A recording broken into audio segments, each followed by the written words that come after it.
Sitting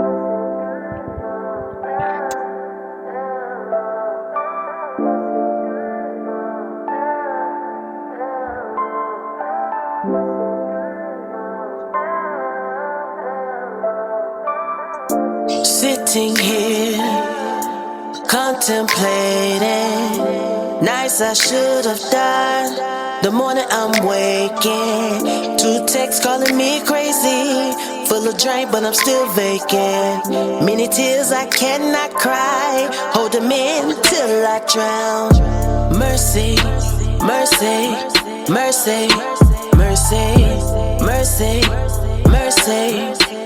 It had to be your mercy, mercy, mercy, mercy, mercy, mercy, mercy, mercy. How many chances do I get to be wrong? I say I repent, 2 days later I'm back on. Wise to do evil, oh, we don't know what's good. Every thought kinda cynical, oh, I'm selfish at heart. Somebody gave me a new mind. Father, help me renew mine. Eyes cannot see to fathom your grace, fathom your love, your glory.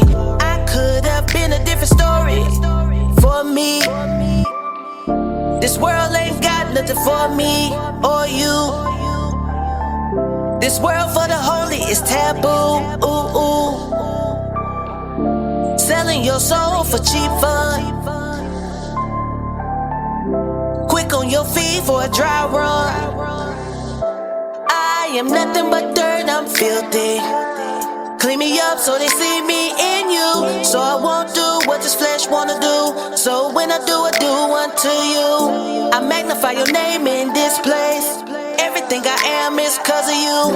Everything I am is cause of you. Everything I am is cause of you. Everything I am is cause of you. Everything I am is cause of you. Everything I am is cause of you. Everything I am is cause of you. Every day I breathe is cause of you. Every day I breathe is cause of you. Everything I am is cause of you. Everything I am is cause of your mercy, mercy, mercy, mercy, mercy, mercy. It had to be your mercy, mercy, mercy, mercy, mercy. On my soul, on my soul, on my soul, on my soul, on my soul.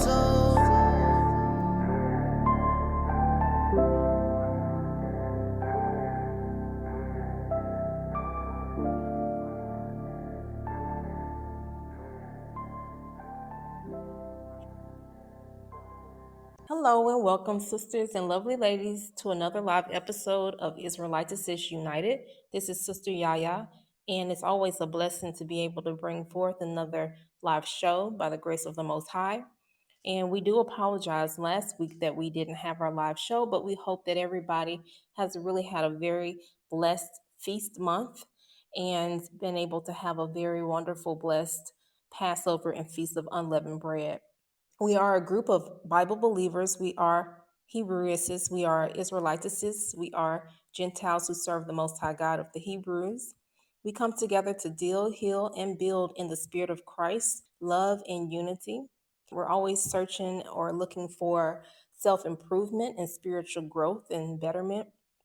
We are live every Sunday, 3 p.m. Central Standard Time, 4 p.m. Eastern Standard Time here at podbean.com. You can find us at israelitesunited.podbean.com. We are also on Instagram, and you can connect with us easily there at /Israelitesses_united. We are on YouTube as well. We have a channel. You can just easily put in Israelitesses United, 2 words in the search on YouTube, and you should be able to find our channel pretty easily and just follow us there. We always welcome sisters to send in any music if they have music that they want us to feature on the show. That would always be a blessing to have more good, godly music, righteous music. And we just always welcome sisters who want to participate as a guest to hit us up and connect with us and see about coming on as a guest or suggesting a particular topic or even recommending other guests or other experts that can come on and be able to visit our show and have a good topic discussion with our audience for our listeners. All right, so we do have a topic today, and our topic is about post slavery. There is still hope for Black men and women because there is still love in our community for one another. We've had so many struggles, we've had so many disparities, we've had so many external factors pulling and tearing us apart and destroying our family structure. It's been very difficult to see any successful Black marriages still stand for some of us, not everyone. But as Hebrew Israelites, we are seeking to change and reverse that trend. And we're seeking to build up our family structures. And we're hoping for these curses to be removed. And we're just fighting one day at a time, taking it family by family to make a better future, make a better life for our families, and show more positive examples and models for the next generation. So that brings us to the topic here. And I just wanted to kind of show some examples because I have some articles, some research articles, and just some regular article content that I found online. And I just want to share some articles and research and data to try to encourage Black men and women, especially Hebrew Israelite men and women who are looking for marriage or spouses, and just consider if there is still love between Black men and Black women specifically. And the reason why I chose to focus on Black men and Black women because there are more than just Blacks as Hebrew Israelites, but we seem to have the worst type of challenges within our family structures and within our relationships with one another between man and woman because of the effects of slavery. So I wanted to just go there because we need lots of support and we need lots of encouragement, and we need to go back to the scriptures and definitely build our foundation on the laws of the Most High. And then we can, from there, work to repair the damage that has been done as much as possible on our nation and on our families. So, one of the things I wanted to kind of start off with is just some interesting data.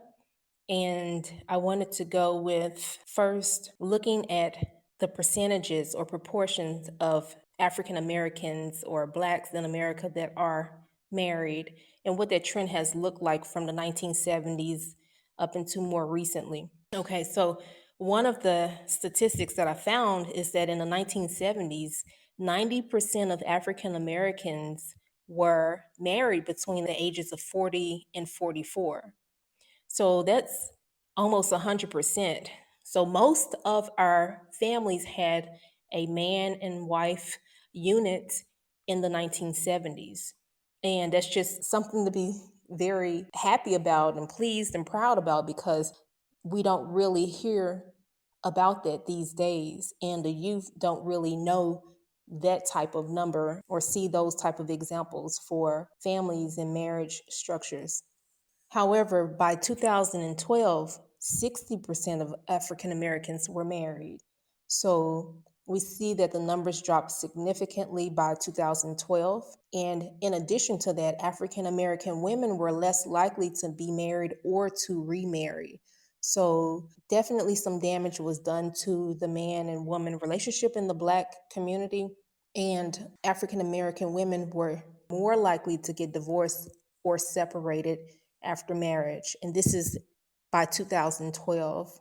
So I wanted to look at another statistic too. It says 70% of Black women were unmarried in 2010, according to the 2010 census. So this is very or starkly different than that first statistic that I brought out in the 1970s that 90%, 95% of African Americans were married between the ages of 40 to 44. But by 2010, 70% of Black women were unmarried. So we can see the decline of the Black family structure there, and we can see the damage or strain on the Black male and woman relationships at that time. All right. There are reasons for this decline or this separation and this move away from Black women being married to Black men or being married in general. And some of the reasons were there have been laws historically in America that kept slaves from being able to marry. And even after slavery had ended, still there were customs and laws that denied the right for Black couples to be able to marry or ex slaves to be able to marry. Also, the welfare system played a major role and had a deep systemic impact on the Black male and a woman relationship and the couples being able to stay together or even be married and live as a joint household. Another issue that occurred was the prison industrial complex, which accounted for a very significant amount of Black men entering into incarceration and being imprisoned. And this also damaged the opportunity for Black women to be able to find suitable Black males in their age ranges and age groups to be able to get married. Welcome, Sarmenti, that entered the live studio. Just looking at some statistics and trying to see what has happened to the Black family and Black man and woman relationship, what has attributed to the decline of it. I have an article that I wanted to go to next, and this is from npr.org. And this article is entitled In Search of Black on Black Love. The author is Leah Donnella, and this article is dated February 14th, 2018. All right, so I'll just kind of jump in here and I might just kind of skim around in it. Not sure just yet, but I'll start here. And there is a letter pretty much written to the author of this article, and we'll see this question get addressed later, but this is a woman, a Black woman, and she's trying to understand why she's having a difficult time finding a Black man to be interested in her for marriage. So that's what we're going to be looking at in this article. And we'll see the response that the author gives her as well. All right, so I'll just start right here at the beginning. And again, this is npr.org in search of Black on Black love.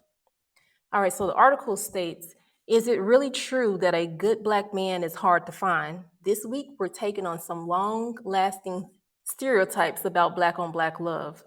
Natalie asks, and Natalie is the person seeking some advice in this particular article. So Natalie says, I am an attractive, social young Black woman from Austin, and I can't seem to land a Black man. I support and participate in interracial friendships and romances, so much so that strangers frequently comment on the college brochure cover level of diversity going on in my circle. But I have always desired and expected Black love like my parents, grandparents, and great grandparents had. I would not say I'm waiting for a Black man, but the older I get, the more weddings I attend where my brothers or cousins marry a white woman, the seemingly intentional lack of eye contact I receive while Black men sidle up to my non-Black friends in the club, the more I feel it will never happen for me. I wanted my baby heir with baby hair and afros, Jackson 5 nostrils, etc. What are your thoughts on this phenomenon? And what can a Black woman do to protect herself from feelings of rejection? So this Black woman, young Black woman, is asking very honestly, trying to understand what is she doing wrong or why is she unmarried?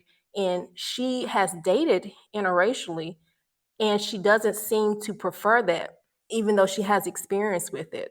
She's watching her brothers and cousins marry white women, and she's wondering what's going on, what's happening. She even goes on to kind of describe a situation where Black men approach her friends in the club, and her friends are non-Black, but it looks as though she's not being approached.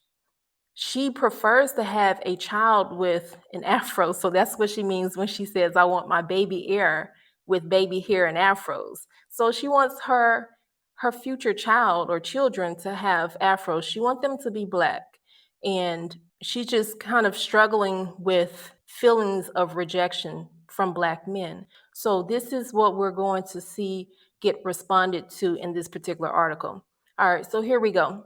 The response is, Natalie, this is a conversation I've had with friends, family members, coworkers, even a professor I had in college, and it's never easy. Because to answer your question, we have to unpack some truths, some myths, and some painful realities. So, first, the truths.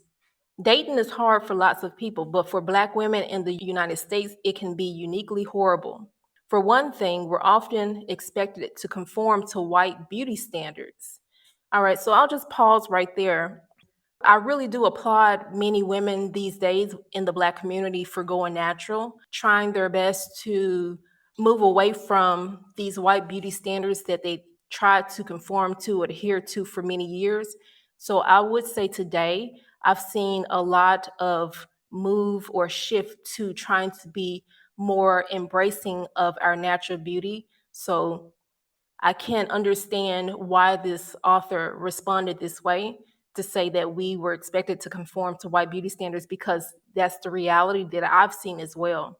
And many women, I'm sure, can also attest to that being some type of struggle for them within the Black community. But I will say that a lot of Black women are moving more to natural hair care regimens. They are embracing their own unique identities and ethnicity. All right, so I'll just continue. It says, for another, we're up against a whole parade of racist stereotypes that we're angry, overbearing, lazy, prudish, hypersexual, and emasculating all at once. And I don't have any women out there in the live studio, but I can say that these stereotypes, I've seen them to be perpetuated on Black women. And sometimes all the Black women bear the brunt of these stereotypes. And there are lots of Black women who are not angry, who are not overbearing or lazy. And it's very difficult for me to actually find Black women who are lazy, but I'm sure there are some, but it's just not something I'm normally accustomed to seeing in the Black community. Prudish, hypersexual, and emasculating all at once. And there are women, I'm sure, that meet these different stereotypes and even reinforce them. But I can always say that we have to take these type of comments and these type of stereotypes, with a grain of salt because they don't fit everyone within one community. And it's unfair and it's a disservice to all people, all women in a particular community to put a stereotype on all of them for the actions, behaviors, or ideas of some. All right, so it goes on to say, oh, and we can't take a joke. All right, so let's continue on in this article. It says, those stereotypes and expectations do two things. First, they limit the pool of people who are interested in dating Black women. And second, they often create situations where we, as Black women, try super hard not to fit into those categories. So rather than relaxing and trying to have fun with potential dates, we're caught up in the impossible game of trying to seem fun and ambitious and feminine and flirty, but not too flirty. And to help us out, we're told to listen to relationship advice that comes from experts with screwed up views about sex and gender, who tell women how to be better women so that they can land a man. For Black women who want to continue seeking mates within their race, there's definitely hope. And there's a big struggle, according to what this author is saying, for us to try to seem as though we are opposite of what the stereotypes that a lot of people may have about us. So while we're trying to undo people's views about us or the stereotypes they may have, preconceived notions or whatnot, it kind of puts a lot of pressure on us to focus our attention on not being the stereotype to where we're kind of like not living in the moment and having fun and enjoying ourselves. So that's what this author is saying right here. We're too preoccupied with trying to dispel these stereotypes to where we're not really able to be ourselves and relax and just have some fun and meet people and develop meaningful relationships with others. All right, so just kind of going down a little bit in this article. It says, on top of all that, Black women have to contend with some deep stereotypes about Black men. LaDon Black, an author and relationship expert, says that all women get the message that it's hard to find a good match. But she says Black women who want to date Black men really get the message that he's not out there. Some myths about Black men, according to LaDon Black: he's not going to college, he's not interested in you because he's interested in dating women of other ethnicities, or he's just not available to you because maybe he's in jail or just not healthy or addicted. So just kind of pausing right there, those definitely are myths because I've recently seen studies to show that 28% of Black men are going to college and getting degrees compared to 30% of Black women. So a lot of times I hear that Black women, we have it better because we have more access to education, but these comments are made or these ideas are presented, but I'm not sure how many people actually go the extra mile to find the research that backs it or find some type of data that confirms whatever the ideology is. But like I said, I've just recently found that there are 28% of Black men going and getting college degrees compared to Black women, 30%, who are doing the same thing. So the part about he's not going to college, I can definitely say, based on recent studies I've seen, that is a myth compared to Black women. Or he's not interested in you because he's dating women of other ethnicities. That is also a myth. And research disproves that myth.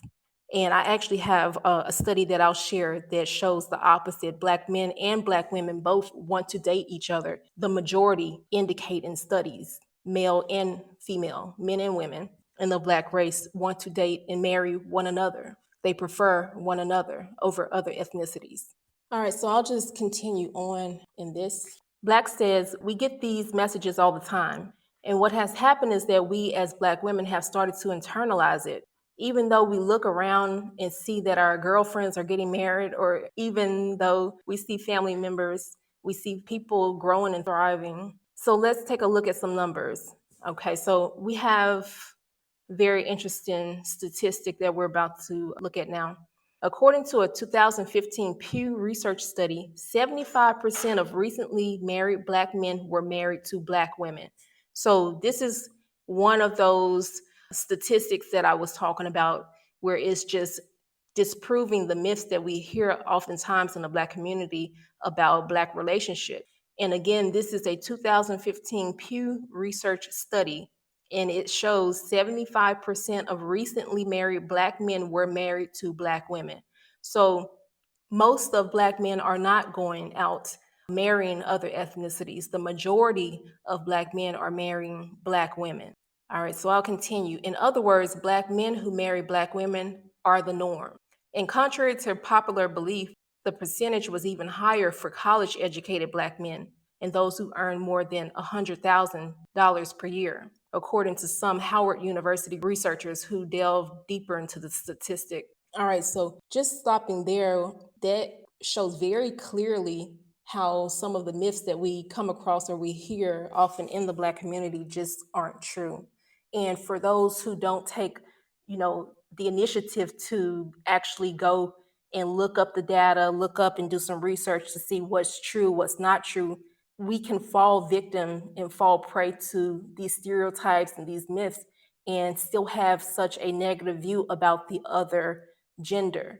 So I encourage Black men and Black women to do the research. We do need to have more opportunities to come together and have discussions, open discussions, and kind of see what our views are and bring data, bring evidence, bring research, and just try to work on bridging the gap that exists between us and healing some of the hurt and pain from the past and dealing with the strains and barriers to unifying or uniting together.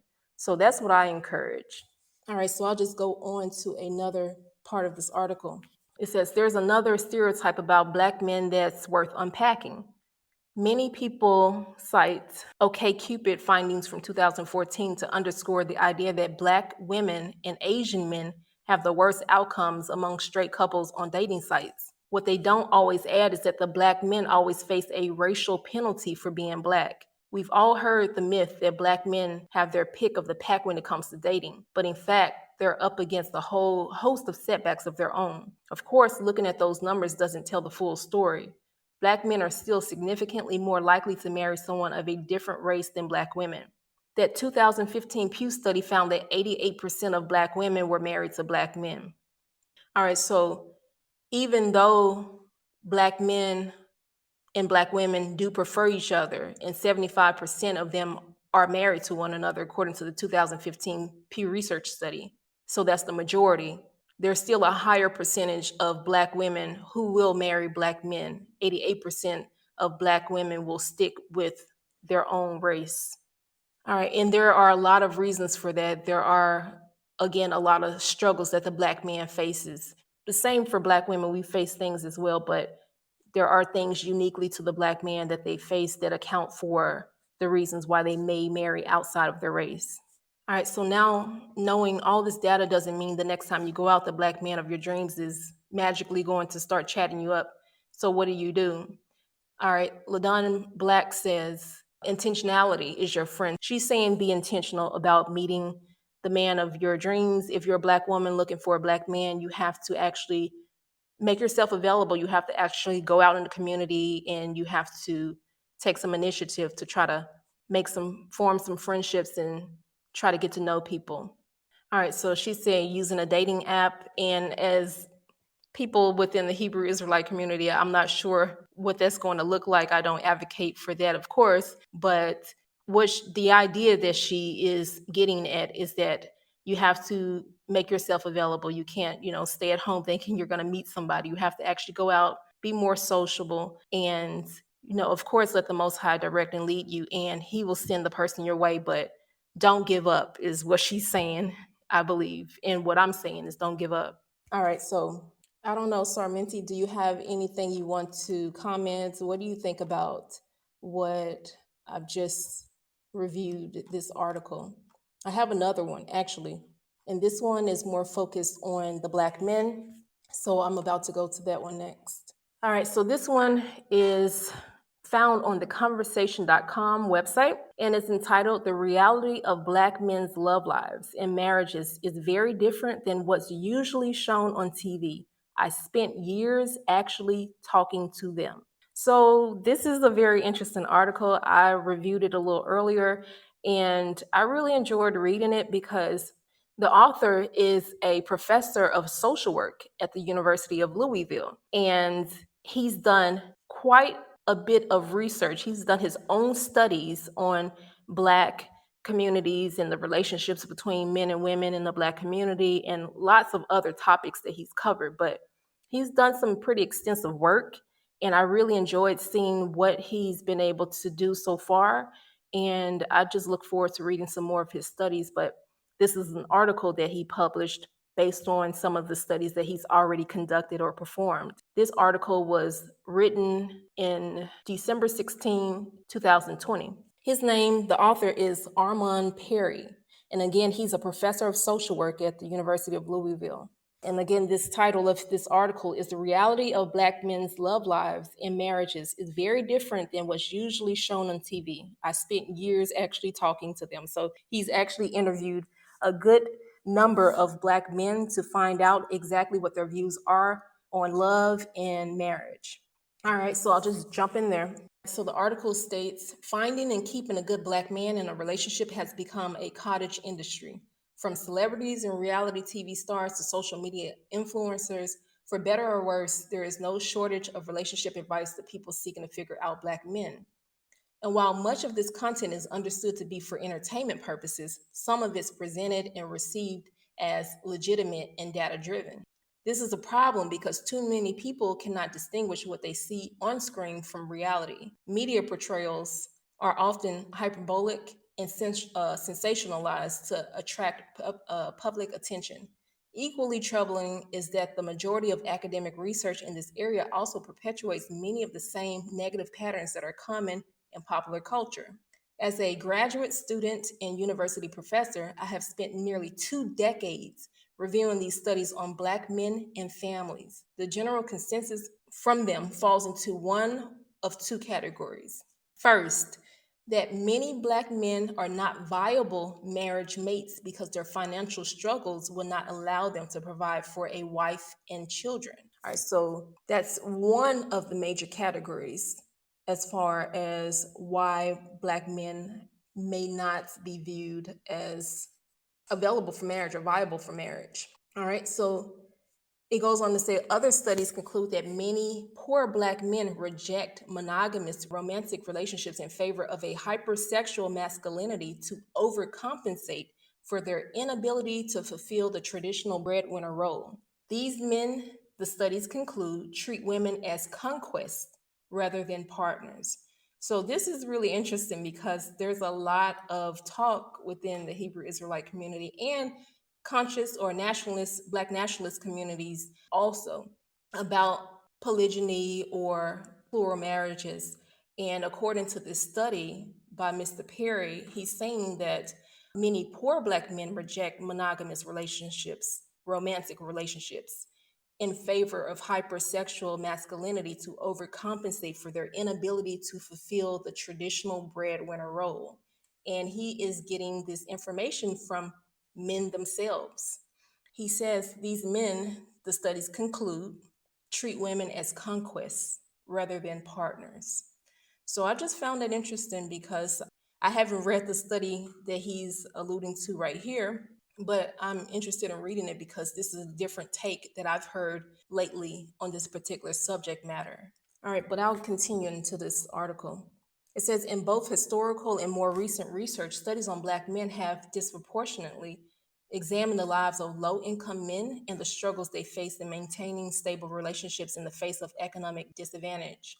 I have found that the near exclusive focus on low income Black men in research related to the family skews perceptions of these men. It also limits the public's knowledge of them and the meanings they attach to their romantic relationships. And this perception can be used to perpetuate negative stereotypes that frame them as dangerous and predatory. In response to that limited view, I spent the last 4 years conducting a study on a more diverse group of Black men to learn more about their perspectives on marriage. The men's stories reveal important findings that are typically not explored in the research on Black men. They open up about their desire for intimacy and companionship in their relationships. My findings, many of which are counter to the popular image that our society holds of Black men, have just been published in a book, Black Love Matters: Authentic Men's Voices on Marriage and Romantic Relationships. Okay, so Mr. Perry, along with these studies that he has conducted and published, he has also combined his findings into a particular book that he has just published. And this book is entitled Black Love Matters: Authentic Men's Voices on Marriage and Romantic Relationships. I definitely plan to check this out. I plan to get my hands on this book and read it. And when I do so, what I learn, I would love to share in a future live show. But this is just something I find to be pretty astonishing. I really love, I don't hear much explored on this topic. And the fact that he combined the findings in these studies that he's conducted, he collected all of that information and gathered it together and made a book, compiled it into a book. I'm really excited about that. All right, so I'll go on in this article. It says, my study followed 33 Black men from Louisville, Kentucky, chronicling their personal circumstances as well as their attitudes, experiences, and behaviors within their marriages and romantic relationships.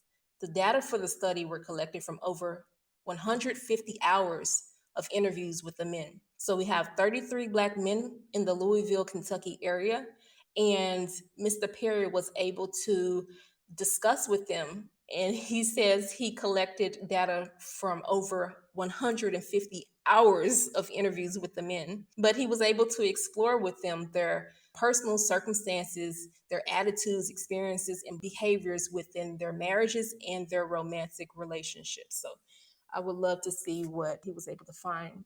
It says the men I interviewed ranged in age from 18 to 72. So that's a pretty big range right there.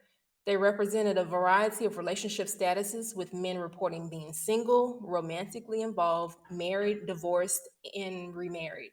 The men were also diverse in their educational attainment, Some had graduate and professional degrees, while others had high school diplomas and GEDs.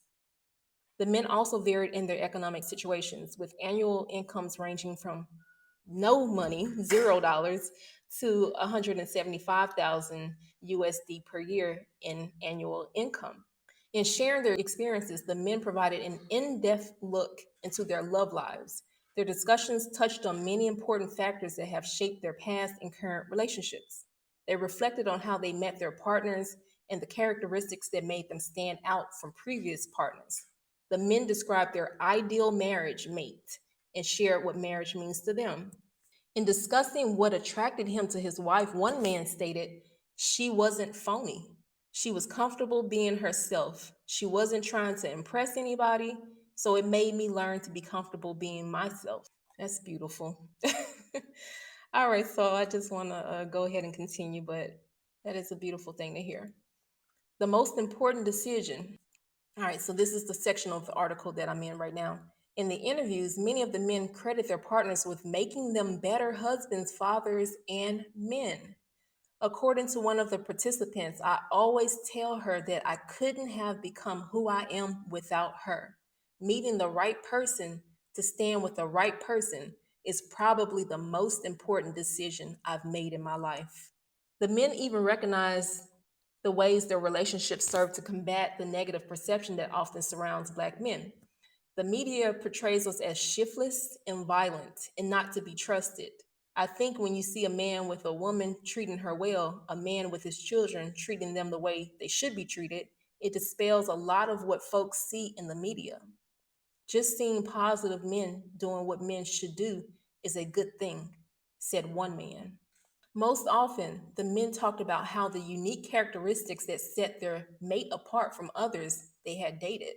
In explaining what attracted him to his wife, one man stated, "I think just how she was able to articulate to me who she was and how she shared some of my values when it comes to children and relationships. It's just how she carries herself. Her presence made me want to be with her, and I never had another woman make me feel like that." So, for any sisters out there who really desire to have a Black man, this is a Black man giving an example of what attracted him to his wife. And it wasn't so much how she looked, he was more impressed with how she felt about herself and them having shared values when it comes to children and relationships. So I thought that was pretty unique and I really enjoyed reading that. All right, so just moving on, it says, however, many of these men said they struggle with previous traumas that challenge their relationships. And that's something that both Black men and women definitely have to fight to overcome. We've had such a traumatic history in the US. We're all dealing with the effects of that trauma, and we're trying to pick up the pieces. We've lived through curses that are unspeakable, and some other nations will never be able to understand the effects and ramifications of the atrocities we've been through. But we're picking up the pieces, and I really applaud these men for taking part in this study to help better build positive families within the Black community and just show examples that it still exists. And it's just encouraging and inspiring for us all. All right, so it goes on to say a detective alluded to the psychological stress he faced in being a Black man having to police his community at a time of distrust and unrest, only to come home and have to be emotionally available for his wife. So, we're about to see a quote from a detective, a police officer, and he's going to share the difficulties he's faced having to police his own community and during a time where there was some type of unrest or distrust. And then he has to come home and be a husband, a good husband to his wife, and be there for her. So he's about to share some insight how this has been for him. In one of his interviews, he stated, "I try not to let the stress bother me, but it's still one of those things. It just does. Sometimes I'm really withdrawn because I'm thinking about things at work or I'm always working. When it happens, I've got to put myself in check." Okay, so what I really love here is the accountability. Although he is describing the struggle or the difficulty he faced trying to keep work at work and not let that interfere in his relationship or his personal life at home, he's also acknowledging that it is his responsibility to do that. He has to put himself in check. And I just really applaud the men again for sharing their experiences. It helps us all. All right, so just continuing in the article, it says another man wrestled with the realization that many of his former girlfriends had a striking resemblance to a babysitter who abused him as a child. A lot of the women that he's dated resemble that babysitter. So we just got to keep our children safe. And I'm just so adamant about that. All right, so returning to the article, it says a crowd of Black students graduating from Howard University in 2016. The near total focus on low income Black men by academia and popular culture creates an unrealistic picture of them. It says, haunted by failures, the next section. In discussing their fears and insecurities, many of the men acknowledge being guarded with their emotions as a result of some of their early experiences. All right, so these are men opening up and they're acknowledging that they do have fears and insecurities, and a lot has to do with early experiences in their lives, with family, with failed relationships. And the same is true for Black women too. We have a lot of early experiences that really have traumatized us. So, as a people, as a nation, we're both dealing with these things. And it's just really wonderful to hear or see in the studies that I've seen and just see these statistics that we still prefer one another. We're still trying, we're still fighting for one another. And that's so beautiful.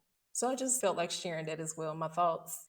Okay, so I'll continue. It says, even when they were able to move beyond early negative experiences, many of the men discuss feeling haunted by their friends and family members' failed relationships. So some of the relationships that we've been exposed to early, friends and family members, and seeing those relationships fail or end up unfavorable, it really has a damaging effect on younger people coming up and then later kind of deciding, are they going to get married or contemplating marriage.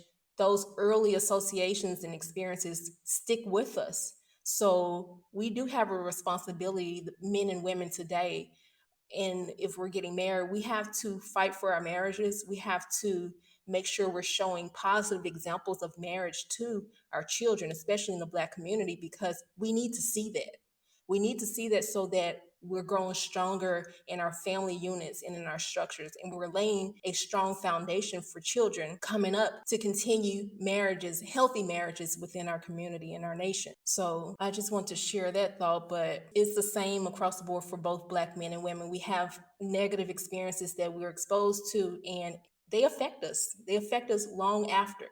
And when we start preparing ourselves for marriage and relationships, we still have those experiences in the back of our minds, and they come out. And just like in this article it says, they're hunted by these failed relationships, these experiences that they've seen or witnessed. And we just have to work to undo that. And it starts now. We can build stronger relationships, stronger marriages, and we need to work hard at them. It's not easy, but for the next generation, we need to show them strong marriages, positive marriages, healthy marriages, righteous marriages. All right, so just continuing. It says, in these cases, the men expressed concern that the relationships would not last.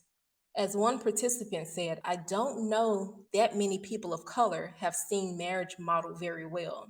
And that's exactly what I was just speaking on. There hasn't been strong examples, positive examples for all of us, but we can turn that around. We can work harder. And it's very encouraging to see that Black men and Black women still prefer one another despite a lot of the misconceptions and misperceptions out there showing otherwise, especially portrayed in the media. But the data, the statistics from Black men and women themselves say the opposite. All right, so the article goes on to conclude and say, yet over and over again in the interviews, men told how they would strive to maintain their relationships in the face of myriad internal and external challenges, including racism and early negative relationship experiences. So, just within these interviews that Mr. Perry, the author, was able to conduct, the men, although they had these early negative experiences, some of them, they decided that they're going to break that cycle. They're going to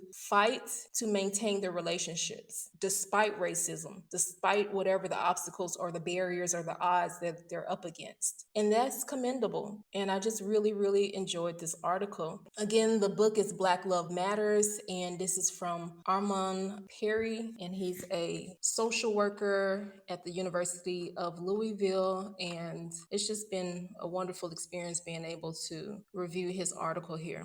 All right, so the last thing I wanted to share, just getting ready to wrap up here, is from the Journal of Black Studies, volume 39, number 4, has been published in 2009. Okay, so I just have a little excerpt from an actual study, and the name of this study, or the title of this study, is Personal Characteristics of the Ideal African American Marriage Partner, a survey of adult Black men and women. All right, so this is a study that showed the personal characteristics that both Black men and Black women look for or would like, what they desire in a marriage partner. All right, so the authors of this study were Anthony E. O. King, Terrence T. Allen, and they were at Wayne State University. So the little piece that I extracted from this study, just to confirm and just reiterate some of what we've already reviewed in some of these other articles, is that Black men and Black women, despite what the myths are and the misconceptions, still prefer one another. Despite slavery and the post effects of it and all the trauma and the external factors and forces trying to tear us apart, we still prefer one another. And again, this study, or the survey of adult Black men and women, showed some of these ideas. And this is, again, from Black men and women themselves, disclosing what their ideal personal characteristics of a marriage partner looks like. So one of the things that both were in agreement, both Black men and women look for reliable, honest partners. Both Black men and Black women, both were looking for monogamous. The majority of them, overwhelming majority of them, both wanted monogamous relationship. They both wanted an affectionate marriage partner. They both wanted someone who was financially stable, and they both wanted African American partners. The vast majority of them wanted African American partners. So that's what both Black men and Black women were looking for. All right. And it says 2/3 of the participants agreed that their ideal marriage partner should be confident, religious, and spiritual. So I just wanted to share that. I will link this study, and if anybody wants to go check it out right now. Again, it's called Personal Characteristics of the Ideal African American Marriage Partner, a survey of adult Black men and women. I just wanted to say that marriage is a very beautiful thing. It's a union that the Most High definitely designed for man. And I don't know if there are any Bible believers out there, but we definitely are Bible believers here. And in Genesis 2:18, the Most High said, "It's not good that man should be alone. I will make him an helpmeet for him." So this was the original design, not for man to be walking around alone. And despite the trauma, we still have to come back to this original design. The Most High made women as helpmeets, and we need to stand behind our men. We need to support them, encourage them, and it's just very encouraging to see that Black men and Black women still prefer one another, because there's just so much that works to try to undermine that in our communities. And there is lots of external forces that have been occurring historically, and just so many different systematic attacks against us. But yet we're still fighting for one another. And I just hope that's inspiring to others as well. All right. And just another scripture in Ecclesiastes in the Bible, 4:9, chapter 4, verse 9, it says, "Two are better than one, because they have a good reward for their labor." Verse 10, "For if they fall, then one will lift up his fellow, but woe to him that is alone when he falleth, for he hath not another to help him up." So it's good to work together. It's good for man to marry, have a wife, and for that woman to lift him up if he falls. The scripture says it's better to have someone there if you fall to lift you up. Verse 11, again, "If two lie together, then they have heat. But how can one be warm alone?" So the scriptures are encouraging someone to have a partner, someone not to do it all by themselves and be alone, And although we have had so many different negative events occur in our communities, a lot of systematic attacks, we still rise above it. We still stand strong and we're still fighting for one another. And I'll just go to one more scripture for women who are married. Definitely pay attention to this because we need to work with our husbands. We need to work as a team. We need to make sure that despite the things that have happened to us in the past, whether slavery, post-slavery, whether now, whether whatever, we still need to make sure that we are supporting our men, and we need to be working to try to bridge the gap if there's communication gaps, which there are in my opinion, and we need to work to try to relieve and alleviate some of the tension that still exists between Black men and Black women. And I'm not just saying Black women. We as a collective community, we have to come together and try to repair the damage that's been done in our community and in our relationships with one another. But Colossians 3:18 says, wives, submit yourselves unto your own husbands as is fit in the Lord. Verse 19, Colossians 3:19, husbands, love your wives and be not bitter against them. So again, we've faced some unthinkable, heinous atrocities that have occurred and have definitely impacted us, a lot for the worse, but we have still become a stronger people. What doesn't kill you definitely makes you stronger, and we're still here, and we don't need to be bitter against one another. What has happened in the past has happened, but we need to come together and we need to start charting out our own futures. We need to start making sure we're working together. We need to become a cohesive team, Black men and Black women, to rebuild what has been broken and damaged in our communities. So I'll just leave it there. I don't know if anybody has anything they want to share. Call in if you do. If not, you're welcome to chat, but that's pretty much all I have for today. Just wanted to take a look at Black male and woman relationships and just give a bit of encouragement and say, stick it out, keep fighting for one another, because there's so many different messages we see in the media that try to, I guess, influence us and make us think that Black men don't love Black women are looking for other nations now, we're done. That's not the case. Black men and Black women who have been gracious enough to share their experiences and be honest for the sake of research and building and helping their communities, they're saying otherwise. So we need to fact check whatever we're thinking or whatever we hear. We need to fact check. We need to go and look at the research. We need to go look at the data, the evidence. The evidence suggests otherwise. And I'm more inclined to lean towards the evidence rather than the portrayals on TV or social media, what the Black community looks like. So I'm more inclined to actually go with the evidence from actual Black men and Black women who want to do what's right, who are trying to do what's right. All right, so again, this is Israelitesses United. So blessed to be able to bring forth this particular topic.